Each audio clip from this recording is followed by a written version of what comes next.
Rabbi इश्रह ली सदरी वयस्सिर ली अमरी वहलुल उक़दतम मिन लिसानी यफ़क़हू क़ौली rabbi ज़िदनी इल्मा rabbi ज़िदनी इल्मा rabbi ज़िदनी इल्मा अल्लाहुम्मा फ़क़्क़िहना फ़िद्दीन आमीन। आज हम chapter number 1 exercise 1.2 question number 5 करने जा रहे हैं। क्वेश्चन नंबर 5 है find the transpose of the following matrices. Transpose क्या होता है कि हमने ट्रांसपोज की बेसिकली जो डेफिनेशन है कि आपने कॉलम्स को रोज में चेंज करना होता है। और आज हम करने भी यही वाले हैं। देखते हैं क्वेश्चन ए जो है इसका पार्ट, क्वेश्चन 5 का पार्ट ए 0 1 -2 ये क्या है, कॉलम है।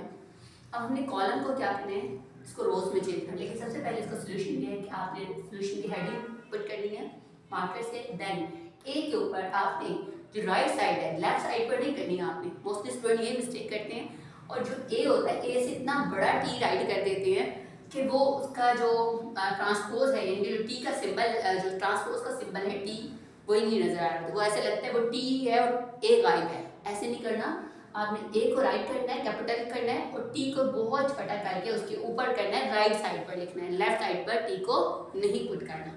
देन आपने क्या लिखा, अब आपने इसको एक रो बनाना है 0 1 -, लेकिन गैप देना है। स्टूडेंट्स क्या करते हैं राइट करते हुए सारे एलिमेंट्स होते हैं सारे नंबर को क्लोज करके लिख देते हैं, तो ये गलत हो जाता है। तो आपने क्या करना है 1 गैप देके 1 0 गैप देके फिर 1 थोड़ा गैप देके -2। अब आपने क्या कर देना, सेपरेटेड लगा दी। नेक्स्ट पर आती है और फिर आपने हर एक क्वेश्चन को, एक पार्ट को बिल्कुल प्रॉपर वे से करना होता है। नेक्स्ट है बी 5 1 अब ये क्या है, एक आपके पास रो है। अब आपने इसको किसमें चेंज करना है, कॉलम में। लेकिन कॉलम, लेकिन इसमें याद रखिएगा इसमें आपने साइंस और या सिंबल्स को उसको चेंज नहीं करना। साइंस को चेंज बिल्कुल नहीं करेंगे। सॉल्यूशन की हेडिंग देंगे B transpose is equal to 5 1 -6। Next हमारा जो पार्ट है वो सी है 1 2 3। अब यहाँ पर देखें ये एक कॉलम है, एक कॉलम ये है। सॉल्यूशन की हेडिंग देंगे सी के ऊपर जो राइट साइड है उस पर छोटा सा टी पुट करेंगे और फिर इक्वल का साइन पुट करेंगे और आपने फिर क्या बना दिया, रो बना दिया 1 2 3 एक रो बन गई 2 -1 0। Then it is the answer और then put the separated D. अब आपके पास क्या है, जो आपका कॉलम है 2 0 है, चेंज कर दिया रो में। फिर आपके पास कॉलम था 3 5 and change into the 3 5 and put the transpose sign small t. Then ई पर आते हैं। अब आपने फिर सॉल्यूशन की हेडिंग दी, ई के ऊपर छोटा सा टी पुट कर दिया और फिर आपने क्या किया, अब आपके पास था जो कॉलम था 2 -4 था उसको चेंज कर दिया रो में। 3 5 के कॉलम था, आपने चेंज कर दिया रो में। नेक्स्ट एफ पार्ट पर आते हैं। f is equal to 1 3 2 4। Solution की हेडिंग दी, f के ऊपर छोटा सा t प्लेस किया राइट साइड पर। अब आपने क्या लिखा, अब आपके पास जो कॉलम था 1 3 था and this is the row 1 3 2 4 column था। अब आपने इसको पुट कर दिया 2 and 4। क्वेश्चन नंबर 6 पर आते हैं। वेरीफाई, आपने वेरीफाई करना है। जो वेरीफाई मतलब एक हम क्या कर रहे थे, तस्दीक करना। हमने तस्दीक करनी है कि ये बताना है कि आपके पास एक मैट्रिक्स है A और फिर आपके पास एक मैट्रिक्स है B।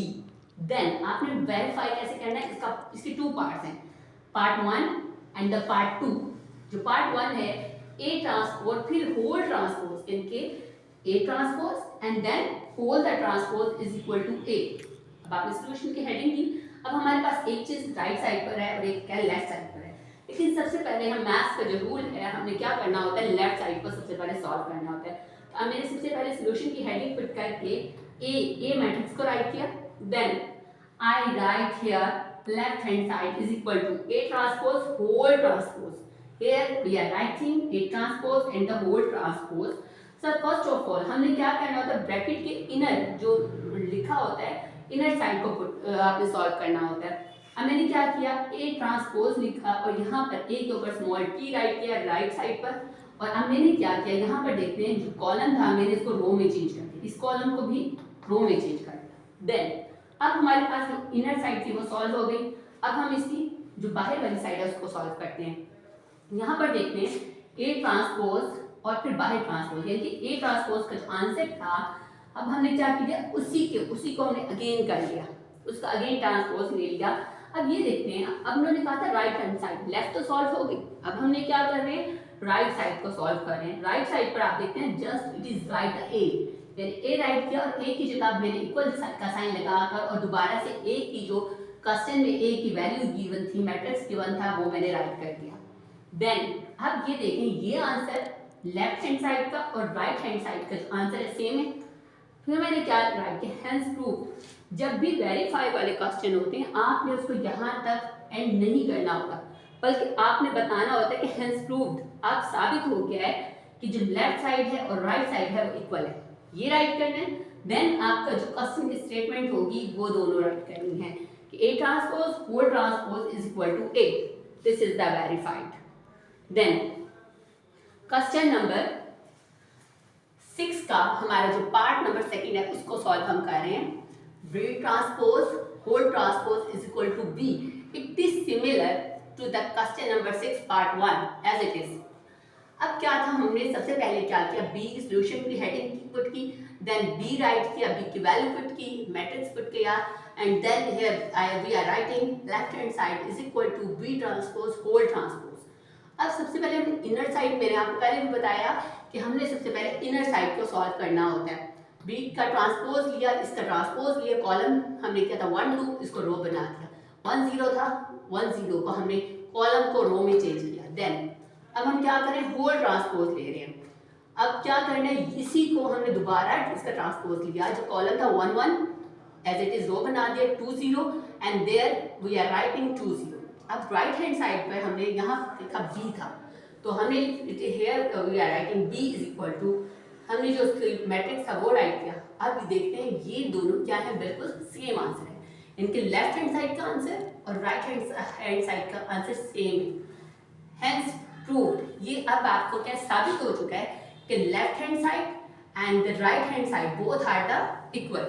Then here we are writing the statement of the question B transpose whole transpose is equal to B. Here our exercise 1.2 is completed. So thank you, Allah Hafiz, but आपको इसकी revision ज़रूर करनी है। Okay